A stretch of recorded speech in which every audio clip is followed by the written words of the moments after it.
So we shall select our ellipse tool, and we shall hold Shift and Alt to make a perfect circle. So after that, I'll go back and select my move tool. So I'm going to create another copy. I will hold Alt-Net on my keyboard and click and drag, then drop to make a duplicate. So I'll select both of them and try to center them on the artboard.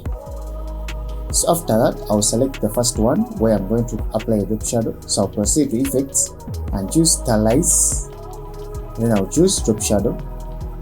So I'll make sure the blending mode is multiply and the rest 75, then 77 pixels, and then 5 pixels blur. So that's how a drop shadow looks. So I'm going to add another shadow by using Gaussian Blur. So I'll go to Edit and choose Copy. I'm going to create another copy. So I'm going to paste another copy at the back of that gray circle in front.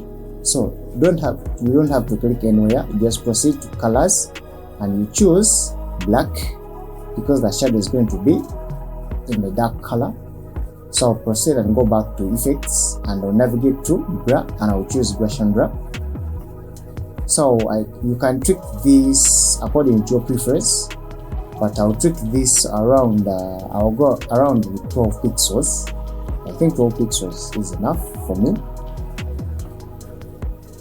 So you're going to see the difference, and the second of the Gaussian Blur is so perfect than the first one of just applying a drop shadow. And that's it. Thanks for watching.